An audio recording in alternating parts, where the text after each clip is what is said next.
Continue to bring you the latest after a Hamilton County Sheriff's deputy was killed Friday. The man accused of intentionally hitting Deputy Larry Henderson, his name is Rodney Hinton, made his first court appearance over the weekend.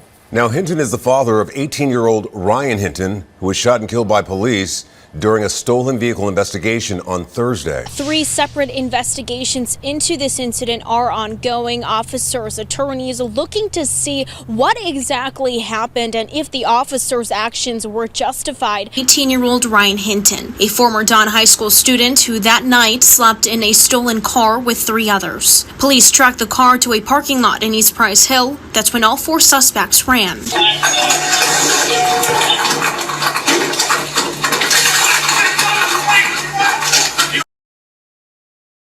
In 6 seconds, Ryan's life ended. He was fatally shot in the chest and arm by an officer. What that leaves us with is we do not have a still photo that is crystal clear to show anybody with a gun in the hand. However, that being said, we do know that he exited the vehicle with a gun in his hand. The officer saw that.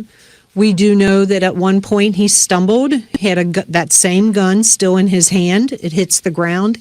He gets up, still has that same gun in his hand. Police say Hinton ran through these 2 dumpsters before confronting an officer on the other side. Police say when Hinton reappeared, he had a gun in a bladed position. Police Chief Teresa Thigi and FOP President Ken Kober say officers don't have to wait for someone to shoot at them for them to perceive a threat. In this case, you have someone that is running with a firearm, running towards you, and then points it at you. You are absolutely justified in using whatever force is necessary, up to and including deadly force in this situation. Yo, YouTube, what's going on? Trey back again to y'all in the video. Hope y'all having a very great day. Hope y'all having a very great week. My day is going absolutely wonderful. Big shout out to all the channel members and subscribers of the Trey King Show family. And much love to each and every last one of you all. And you all, we have a story out of Ohio by way of Cincinnati. And big shout out to everybody in the great state of Ohio, everybody outside the great city of Cincinnati. And now before I start the story, I want to send a special thank you out to my channel members and also to my subscribers for sending me this story. And also, keep these stories coming. Now you all, I want you all to put on your thinking caps, and I want us to find some kind of resolution to this problem that we are dealing with why don't some children listen to their parents, as in the case of this story right here. Now, I know some of y'all are wondering to yourself also, well, Trey, why would you start the video off like that? Because if Ryan would have listened to his dad and stay out of trouble, and the reason why I say that is because the dad that is accused of running over Sheriff Deputy Larry Henderson, he never been in trouble a day in his life, well, as far as a criminal record goes, as far as catching a felony.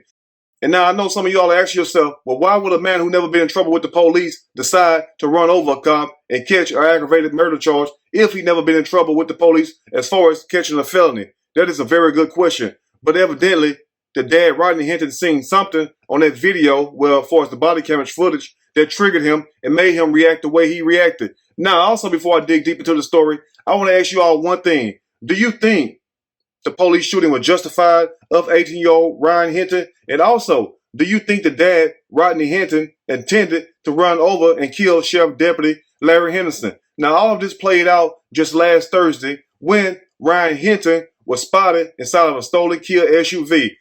And they also say that Ryan Hinton had a gun on him, even though I did not see a gun, but they showed a picture of a gun. And after being spotted in his stolen SUV, that's when Ryan Hinton decided to flee along with 3 other suspects. But the story goes also because I know some of y'all are wondering, well, why is the son Ryan Hinton inside of a stolen SUV? That is a very good question. But the cousin gave us a very good reason why. I don't know if the cousin is lying or trying to make an excuse, but at the same time, I want you all to listen to this and see if it makes sense to yourself. He was supposed to be at home that night. He had no business being on a stolen car, man. He had a bed to come home to. He slept in a car. He couldn't get in the house. And as you all heard the cousin say Ryan slept in the car, evidently, because he could not get inside of his home. But ask yourself this also, family. Why would a young man, Ryan Hinton that is, 18 years old, decide to sleep in a stolen Kia SUV? And also, where did the stolen Kia come from and who did it belong to? And who in their right mind steal a vehicle to sleep in just because they cannot get in the house? That does not make any sense, because evidently the dad really loved his son enough, loved his son a lot. So why did he not contact his dad? Why would Ryan reach out and contact his cousin instead of his father? Because as we all see, that's why we have a story now, is the dad went out on a limb for him. So if the dad went out on a limb for him and evidently committed this murder, would the dad have not let the son inside the home? Of course he would. Now ask yourself this also. Who steals a vehicle just to sleep in? And also adding to that point, if you could not get in the house, why is 3 other suspects with you? 18-year-old Ryan Hinton, a former Don High School student who that night slept in a stolen car with 3 others. And also adding to that point, as you all can tell by the screenshot of this video footage, is that it's daylight. So the cousin said Ryan slept in the vehicle because he could not get in the house that night. But as you all see, it's daytime inside this video. So the reason why I said all that was to bring this to life is because the son's decision caused a ripple effect for the dad and also for Sheriff Deputy Larry Henderson. And now they also have videos going around saying that the sheriff deputy that was ran over and killed, Larry Henderson, is that he was the one involved in the shooting with Ryan Hinton. And that's a lie. Because the sheriff deputy, Larry Henderson, had recently retired just a few months ago. And the reason why he was out here directing traffic that day was because it was a special duty assigned to him. So how can the deputy be a cop at the shooting at this location where Ryan Hinton lost his life at, and then at the same time, the man is retired? So for people who are going around making that statement, that is a lie. That is not true. But at the same time, just to give you all a little backdrop on the sheriff deputy was a 33-year law enforcement veteran, recently retired just a few months ago, and he also was a Marine vet. The deputy had nothing to do with this whole situation. And that's why I started the video off saying that one person's decision, which happened to be Ryan Hinton, led to a ripple effect of a lot of other people's lives. Now, think about this. Now, imagine if you go into a lake or a pond, you take that rock and you throw it in a pond or a lake. What happened? You see ripples. That's the same thing happening in our lives. That's why we have to be careful what we do, because what we do affect other people. Just like what Ryan done, it affected Rodney Hinton, his dad, and also ultimately the sheriff deputy. Because as I stated previously, one person's decision affected a whole lot of other people's lives. So you got to think about that when you're out here doing things. But what's even more troubling in this whole situation is the fact that the police are trying to say that Ryan Hinton pointed a gun at the deputy. And as you all can see from this still shot and also the video, Ryan Hinton is running, looking straight ahead. He never turned to the side to look to the deputy. From the moment this deputy pulled up and started chasing Ryan, roughly 6 seconds had passed. Now, I want to ask you all a question from looking at this image right here. What do you see? Which way is Ryan Hinton turned? He's turned facing forward. He's not even looking at the deputy, and never once did he turn around and look at the deputy, because they're trying to say that Ryan Hinton had a gun pointed at the deputy at a blade angle, which means like a sideways angle. Because of the angle, you actually have them running to where they're facing at you, but they're in a bladed position to where they're not completely exposed, they're only partially exposed. And as you all can tell, that is not true. And also what make it even more crazier, family, before we dig deep into the story, is the police chief admitted herself there's no still photo. So if there's no still photo, guess what there is not also? A video. She said there is no still photo showing that Ryan Hinton had a gun. We do not have a still photo that is crystal clear to show anybody with a gun in the hand. Because he did not have a gun in his hand when he was running. Now, they stated earlier also that when he started running from the police from the beginning, is that he fell down and a gun dropped out of his hand. We do know that at one point he stumbled, had that same gun still in his hand. It hits the ground.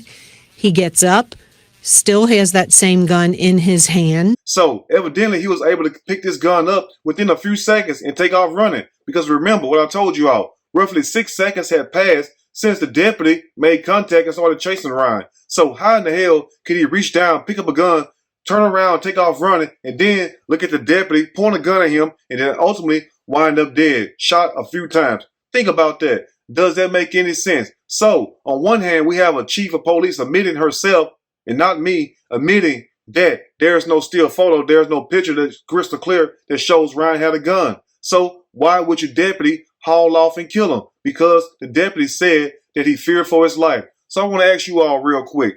Do you think the deputy was right and warranted in taking Ryan's life, even though we see clearly that Ryan did not even look at the deputy? He did not point a weapon at the deputy. So was the deputy justified in taking young Ryan Hinton's life, even though Ryan was wrong for having a gun, and also he was wrong for being in a stolen SUV. Please answer that for me. And now let's continue. Authorities say the shooting of an 18-year-old captured on police body cam is connected to the death of an Ohio deputy after that teen's father allegedly hit him with a car a day later. Prosecutors say the attack was calculated and premeditated. And as I told you all from the beginning of the video, one person's decision, which was Ryan Hinton's decision, caused a whole ripple effect in 3 other people's lives, and probably a whole lot more, because those people have loved ones that are affected and hurt by what happened also. Now think about this. Now, they also say that the day after this happened, which was May the 2nd, because Ryan Hinton got killed May the 1st. Now, the day after, which was a Friday, the dad went to the police station, went to the sheriff's office, and reviewed the body cam footage. And after reviewing that footage, they say that he was very shocked and he was very hurt by what he seen, because by what he seen did not add up to what they was telling him. And what they was telling him was the same thing they was telling us. And what they told us is that Ryan Hinton had a gun, he was running from the police, and that he turned at a blade angle, pointing a gun at a deputy, and the deputy feared for his life and shot and killed him. But that is not what the video shows, and evidently Rodney Hinton seen the same thing, and that is what triggered him to go run over Deputy Larry Henderson as he was directing traffic. Let's continue. Cincinnati PD responding to reports of a stolen Kia at an apartment building Thursday morning. 4 suspects then fleeing police. Among them, 18-year-old Ryan Hinton. And as I told y'all in the beginning of the video, the cousin want us to believe that the reason why Ryan Hinton was inside his vehicle that night was because he could not get in the house. So he slept inside his stolen Kia. Like, once again, who in their right mind steals a vehicle just to sleep in just because they cannot get inside the house? Because if we're going to tell anything, we have to tell the truth and be honest, because then we will be just as bad as the people that we are trying to accuse. Now think about this. If Ryan Hinton called his cousin that night, it's daytime in this video. So why didn't Ryan come back home? And also, why is Ryan still in possession of the stolen Kia and also the alleged handgun, along with the 3 other suspects? So, in all, it was 4 people inside of this stolen Kia SUV. So you mean to tell me that these 4 people was all locked outside the house and could not get back in? So all of them decided to spend the night and evidently the morning toward the afternoon inside this vehicle? That does not make any sense. Let's continue. Body camera shows Hinton fall as he tries to run away. Police say they heard a metal clinking sound they believe was a gun. He's got a gun! He's got a gun! On your right! On your right! He's got a gun! As Hinton emerges from behind a dumpster, authorities say another officer firing 4 or 5 shots. Now you hear the officer say that Ryan has a gun, but at the same time, where is the gun? Because as the chief of police stated herself, there is no picture that is crystal clear that shows he has a gun. We do not have a still photo that is crystal clear to show anybody with a gun in the hand. So if the picture don't show it, guess what? Also don't show it. A video. So if the video and the picture don't show it, where in the hell is the damn gun? So why would there be a need to shoot this young man multiple times and take his life? Now, once again, we're not taking up for bad behavior, but we just calling it out as it is. And I am very sorry if that offend anyone today. But let's continue. The officer says that he saw the suspect point the firearm at him. Yes. And now, as you heard the news reporter tell the chief of police, the officer said that he seen Ryan Hinton point a gun at him. But where in the hell in this whole video or in the still shot, the screenshot, that Ryan pointed a gun at the officer? That's what we want to know right there, because that's what triggered this whole set of events. Even though it was a bad decision on Ryan's part to be in possession of a stolen vehicle and also allegedly a handgun, but at the same time, where in the hell is the damn gun? Please let me know that. Let's continue. Just 6 seconds passed between when police arrived and gunshots rang out. Officials say they tried administering medical aid. Hinton was struck twice and died.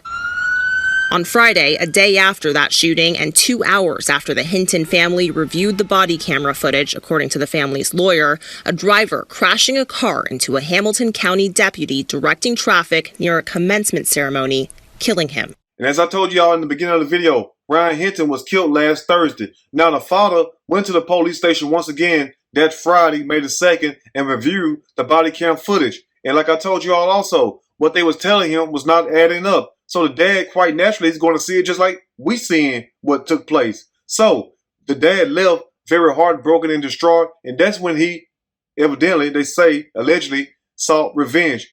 And I'm not up here trying to judge the dad family, but at the same time, we have to call things out as they are. Now, we all know that the dad, Rodney Hinton Jr., was wrong for running over and killing his deputy, no matter what other bloggers say, no matter what nobody say. Because if you believe that is right and that's justified for the dad, even though his son was killed by a police officer in the midst of a crime or whatnot, that does not give the man right to go take another deputy's life. Let's just be for real. So if you came over here expecting me to big that up, I'm sorry, you got the wrong channel. But at the same time, we understand that dad was wrong, but the dad was very heartbroken. And you can tell by the dad demeanor when he was inside this courtroom that he was fearless and that he did not have anything left to lose. And it's sad when a person gets to that point because evidently he loved his son a lot and his son meant the world to him. So let me ask you all before we get ready to close this video, how would you have handled this situation if the police told you that your child pointed a gun at them, even though your child was inside of a stolen vehicle, and we never seen the gun? We only seen the picture they showed us after the shooting took place. How would you respond if the police officer told you your child pointed a gun at them and they took your child's life? And then when you see the actual body cam footage, the video says something completely different. How would you handle that? Anyway, let's get ready to close up. Hinton Jr. is currently being held on no bail. His bond hearing scheduled for Tuesday. And in closing, they had Rodney Hinton Jr. charged with aggravated murder. And I'm very surprised they did not give him capital murder. So let me ask you all this real quick, family, especially for my people in Ohio. Why didn't Rodney Hinton Jr. get the capital murder charge? And he only received the aggravated murder charge. So why didn't the state of Ohio charge Rodney Hinton with capital murder? Because I thought anytime you intentionally or you kill a police officer, they charge you with capital murder. So let me ask you all this in closing also. What kind of punishment do you think they're going to give Rodney Hinton Jr.?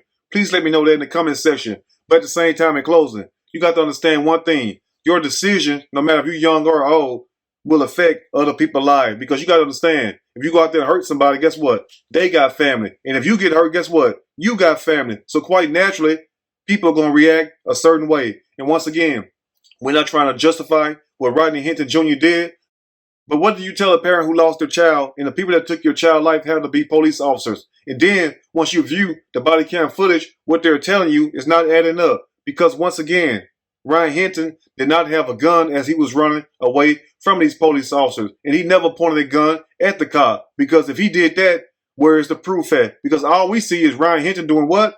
Running straight without a weapon in his hand. Anyway, you all let me know what you think about this story. If there's anything I may have missed or misinformed, which is not my true intent, please let me know in the comment section, or you can email me. We can talk about it more there. If you like the video, push that like button. If you like the video, subscribe to the channel, become a channel member. Also, share the video with your family and friends. Till next time, you all stay blessed, and I will see y'all soon on the next Trey King Show. And guess what? I'm out.